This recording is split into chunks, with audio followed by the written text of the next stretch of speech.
అమెరికాపై Iran ప్రతీకార దాడులు చేస్తోంది. నిన్న శ్రీలంక తీరంలో ఇరాన్ నౌకను పేల్చివేసింది అమెరికా. అది జరిగిన 24 గంటల్లోనే ఇరాన్ రివెంజ్ తీర్చుకుంది. ఇరాన్ విదేశాంగ మంత్రి హెచ్చరించిన కొద్దిసేపటికే దాడి జరిగింది. గల్ఫ్లోని అమెరికా ట్యాంకర్పై ఇరాన్ క్షిపణులతో దాడి చేసినట్టు తెలుస్తోంది. మంటల్లో పూర్తిగా నౌక తగలబడిపోయింది. తామే దాడి చేసినట్లుగా ఐఆర్జీసీ వెల్లడించింది. అయితే దాడిలో ఎంతమంది మృతి చెందారు, ఎంత నష్టం జరిగిందనే విషయంపై ఇంకా క్లారిటీ రాలేదు. మరోవైపు ఇరాన్ దాడిపై అమెరికా ఇంకా స్పందించలేదు. ఇప్పటివరకు 20కి పైగా ఇరాన్ నౌకలపై యుఎస్ దాడి చేసింది. నిన్నటి అమెరికా దాడిలో 87 మందికి పైగా మృతి చెందారు.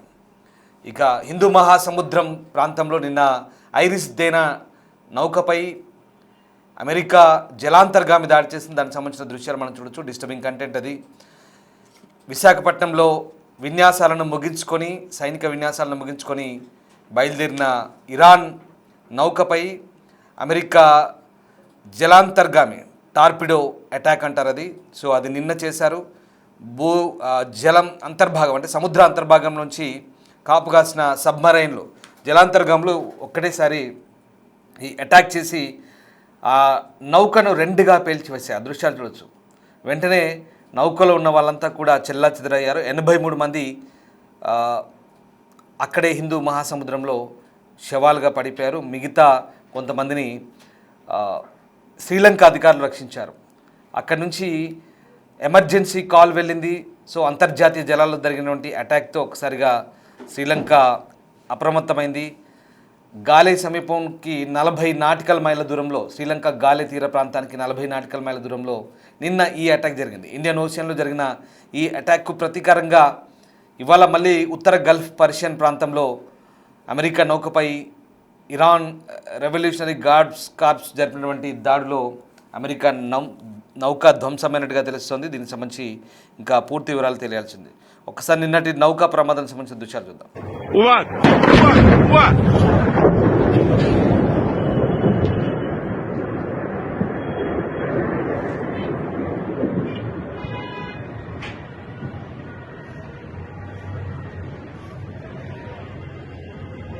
از اینجا میاد اینجا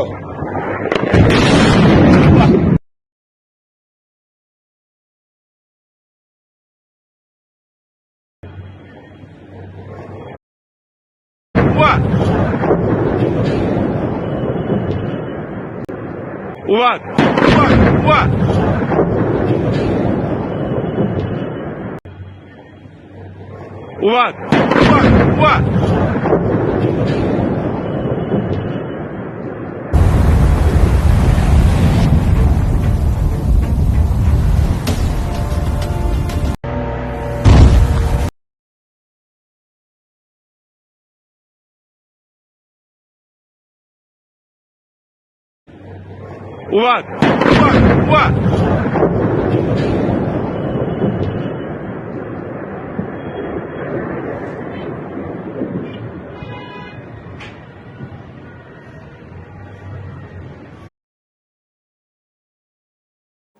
ఇప్పటివరకు 20కి పైగా ఇరాన్ నౌకలపై యుఎస్ దాడి చేసినట్టు తెలుస్తుంది. నిన్నటి అమెరికా దాడిలో 87 మంది పైగా మృతి చెందారు. దానికి ప్రతీకారంగానే ఇవాళ ఇరాన్ దాడులు చేసింది.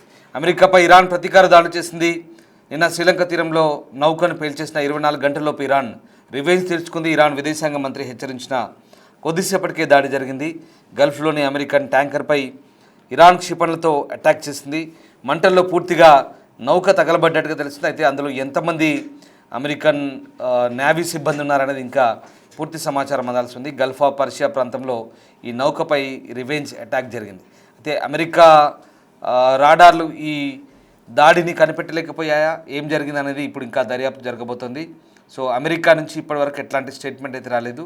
నిన్న జరిగినటువంటి హిందూ మహాసముద్రంలో శ్రీలంక గాలే సమీపంలో జరిగిన అటాక్ సంబంధించి పీట్ హెగ్సెత్ అమెరికా రక్షణ మంత్రి స్వయంగా ప్రకటించారు. పెంటగన్ నుంచి తాము జరిపిన దాడికి సంబంధించి ఆయన నిన్న స్వయంగా వెల్లడించారు. ఆ దాడిలో 83 మంది పైగా మరణించినట్టుగా తెలుస్తోంది.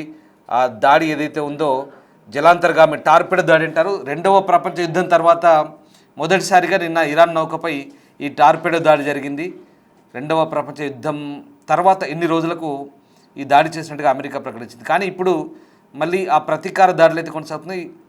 ఇరాన్ చేసినటువంటి దాడిలో మరి ఎంతమంది అమెరికా నేవీ సీల్స్ మరణించారు, ఎవరెవరు గాయపడ్డారు, ఎంతమంది చనిపోయారు అనేది, ఎలాంటి చర్యలు తీసుకుంటాయనేది ఇంకా తెలియాల్సి ఉంది. మా ప్రతినిధి శివ ఢిల్లీ నుంచి జాయిన్ అవుతారు. సో దానికంటే ముందు ఒకసారి అక్కడ ఆ దృశ్యాలు మనం చూస్తూ ఉన్నాం. హిందూ మహాసముద్రం అంటే మన దాకా రాదనుకున్నాం యుద్ధానికి సంబంధించినటువంటి అంశాలు, కానీ ఇప్పుడు మన తీర ప్రాంతంలో కూడా అటాక్స్ జరగడంతో ఒకసారిగా అంటే అంతర్జాతీయ సముద్ర జలాలు జరిగింది. ఇక్కడ మన తమిళనాడు తీర ప్రాంతానికి దగ్గరగా, శ్రీలంకకు దగ్గరగా గాలి తీరానికి 40 నాటికల్ మైళ్ళ తీరంలో జరిగింది అది నిన్న. కానీ మనకు సంబంధం లేదు. బట్ ఇండియన్ సబ్ కాంటినెంటల్ పరిధిలో ఇంటర్నేషనల్ వాటర్స్లో జరిగిన ఏదైతే నౌక విధ్వంసం ఏదైతే ఉందో, ఈ యుద్ధానికి సంబంధించినటువంటి దాడులు ఇక్కడ దాకా వచ్చేయడానికి ఈ దాడి నిదర్శనం కనిపిస్తుంది. బట్ ఇవాళ అమెరికా నౌకపై రిటాలియేషన్ అటాక్ జరిగాయి. శివ జన్ అవుతున్నారు. శివ, ఇవాళ అమెరికా నౌకపై అంటే నిన్న ఇండియన్ ఓషన్లో జరిగిన అటాక్ తర్వాత ఇవాళ ఇరాన్ ఈ రిటాలియేషన్ అటాక్స్ జరిపినట్టుగా తెలుస్తుంది. మిసైల్స్తో నౌకని పేల్చివేసినట్టు తెలుస్తుంది. ఎక్కడ జరిగింది ఇది, ఎంతమంది చనిపోయి ఉంటారు, అమెరికా నుంచి ఏమైనా స్టేట్మెంట్ వచ్చిందా? అమెరికాపై ఇరాన్ ప్రతీకార దాడులు చేస్తుంది.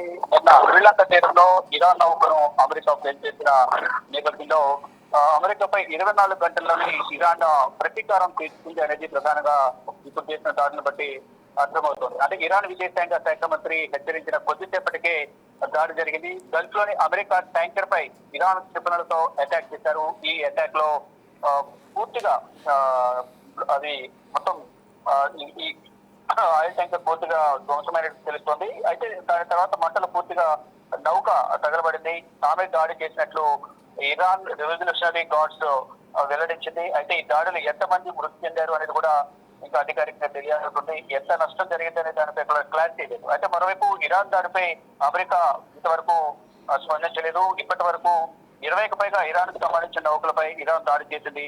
ఇక నిన్న ఏదైతే భారత్లో విశాఖపట్నంలో జరిగిన మిలాన్ కు హాజరైన తర్వాత అక్కడి నుంచి ఇరాన్ కు సంబంధించిన నౌకలు బయలుదేరాయి. అయితే మొదటి నౌక శ్రీలంక తీరానికి వెళ్ళిన తర్వాత అమెరికా సబ్ మెరైన్ తో దాడి చేసిన నేపథ్యంలో దాంట్లో ప్రయాణిస్తున్న దాదాపు 180 మంది ప్రయాణిస్తున్నారు. అయితే 32 మంది ప్రాణాలు కాపాడారు. చాలా మంది గల్లంతయ్యారు. కొన్ని మృతదేహాలు మాత్రమే వెలికితీశారు. దాదాపు 80 నుంచి 90 మృతదేహాలు వెలికితీశారు. ఇంకా చాలా మంది గల్లంతయ్యారు. అయితే నిన్నటి అమెరికా దాడిలో 87 పైగా మృతి చెందారని చెప్తున్నారు. చాలా మంది గల్లంతయ్యారు. అయితే మొత్తం 180 మందిలో 32 మందిని కాపాడినట్లుగా తెలుస్తోంది. ఇక మిగతా వారి ఆచూకీ కోసం చూస్తున్నారు. వారి మృతదేహాలు ఇంకా ఆచూకీ లభ్యం కాలేదు. అయితే అమెరికా చేసిన ప్రతి దాడికి ప్రతీకార దాడి అనేది ఉండబోతుంది మా నుంచి అనేది అమెరికా చెప్తోంది. ఎటువంటి చర్చలు అమెరికాతో మేము చేయాలని అనుకోవడం లేదు. దాడికి న్యాయమైన కార్యదర్శి చెప్తూ ఉన్నారు.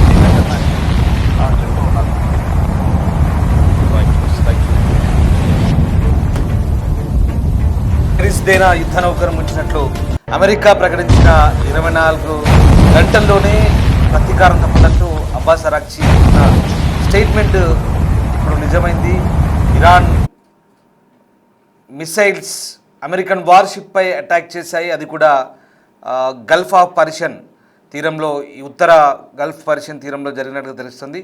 సో ఆ ప్రాంతంలోనే అబ్రహం లింకన్ ఉంది. అలాగే సదరన్ పార్ట్ ఆఫ్ ఇరాన్లో గెరార్డ్ ఫోర్డ్ కూడా ఆ ప్రాంతానికి చేరుకుంటుంది.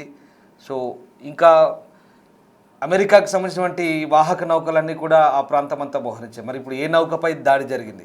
ఇప్పటికే ఖతర్లో ఉన్నటువంటి యుఎస్ ఎయిర్ బేస్పై దాడి జరిపిన తర్వాత inter continental ballistic missiles radar system ఏదైతే ఉందో దాన్ని ఇరాన్ డిస్ట్రాయ్ చేసింది. అది కొన్ని కోట్ల విలువైన సాంకేతిక వ్యవస్థ. అది దాదాపు $1 బిలియన్ పైగానే దీని వాల్యూ ఉంటుంది. సో చాలా ఖచ్చితమైనటువంటి దాడి చేసింది. దీంతో అమెరికాకి అది పెద్ద దెబ్బ.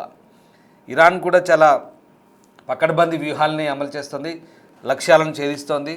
దాంట్లో భాగంగానే ఇప్పుడు ఇరాన్ మళ్ళీ అమెరికా వాహక నౌకపై దాడి చేసింది. సో అంతర్జాతీయ సముద్ర జలాల్లో ఇక ఓవైపు ఎయిర్ స్ట్రైక్స్, మరోవైపు ఇక్కడ జలాల్లో కూడా యుద్ధం జరుగుతోంది. ఇప్పుడు యుద్ధం రెండు వైపులా పాకిందని చెప్పాలి. రెండు దిక్కుల ఈ యుద్ధం జరుగుతుంది. కేవలం ఇక భూమిపై గగనతలంపై మాత్రమే జరుగుతున్నాయి అనుకున్న దాడులు ఇటు జలాలకు కూడా దాడులు జరుగుతున్నాయి. So navy strikes, air strikes రెండు రకాలుగా జరుగుతున్నాయి. ఇప్పుడు ఇక భూతలంపై దాడులు మాత్రమే మిగిలి ఉన్నాయి. ఈ దాడులు కనుక ప్రారంభమైతే చాలా దారుణంగా ఉండే పరిస్థితి కనబడుతూ ఉంది. ప్రస్తుతానికి దానికి అంత అవకాశం లేదు, కానీ ఇక్కడ ఎయిర్ స్ట్రైక్స్ అలాగే నేవీ స్ట్రైక్స్ రెండు వైపుల నుంచి కూడా ఎవరికి అనుకూలమైన ప్రాంతాల నుంచి వారు అటాక్స్ చేస్తూ దాడులు ప్రతీకార దాడులతో ఈ ప్రాంతాన్నంతా కూడా పూర్తిగా బెంబేలెత్తిస్తున్నారు. Gulf of Persia, gulf of Oman తీరం, అలాగే అటునుంచి కిందికి భారత్ వైపు, హిందూ మహాసముద్రం వైపు, అలాగే శ్రీలంక వైపు కూడా ఈ దాడులు విస్తరించడానికి మనకు ఉదాహరణ కనిపిస్తుంది. ఎందుకంటే మొన్న విశాఖపట్నంలో జరిగిన ఏవైతే నేవీ విన్యాసాలు ఉన్నాయో దానికి ఇరాన్ నుంచి వచ్చాయి, రష్యా నుంచి వచ్చాయి ఈ వాహక నౌకలు. అది తిరిగి వెళ్తుండగా అసలు ఊహించలేని పరిణామం అది. ఎందుకంటే యుద్ధం గల్ఫ్ ఆఫ్ పర్షియా, ఒమన్ ప్రాంతంలో జరుగుతుంది కాబట్టి హర్మూజ్ దాకా చేరుకుంటాం సేఫ్గా అనుకున్నారు ఇరాన్ వాహక నౌకలో ఉన్న వాళ్ళు. కానీ సముద్ర గర్భం నుంచి చొచ్చుకొని వచ్చిన ఒక టార్పిడో అది నిర్మమాటంగా నిస్సందేహంగా వాళ్ళకి ఎలాంటి కనీసం వాళ్ళు కనిపెట్టలేని పరిస్థితుల్లో నౌకని రెండుగా చీల్చివేసింది. 83 మంది జల సమాధి అయ్యారు. సో మిగతా 40 మంది దాకా శ్రీలంక రెస్క్యూ చేసింది. సో దానికి సంబంధించిన దృశ్యాలు మనం చూస్తూ ఉన్నాం. సో అంతర్జాతీయ జలాలు, ఇంటర్నేషనల్ వాటర్స్ కాబట్టి ఇక్కడ ఎవరి జోక్యం పెద్దగా ఉండదు. బట్ శ్రీలంకగా బాధ్యత ఉంది కాబట్టి శ్రీలంక అక్కడ నుంచి వెంటనే రెస్క్యూ చేసిన పరిస్థితి. సో ప్రస్తుతానికైతే సౌత్ గాలే ప్రాంతంలోని హాస్పిటల్స్లో ఇరానియన్స్ కొంతమంది అక్కడ ట్రీట్మెంట్ తీసుకుంటున్నారు. బట్ రిటాలియేషన్ స్ట్రైక్స్ మాత్రం పర్షియన్ గల్ఫ్లో అమెరికా నౌకలపై ఇరాన్ మొదలుపెట్టింది. అది ఏ నౌక, ఎంతమంది ఉన్నారు, ఎంతమంది చనిపోయారు ఏంటనేది తేలాల్సింది.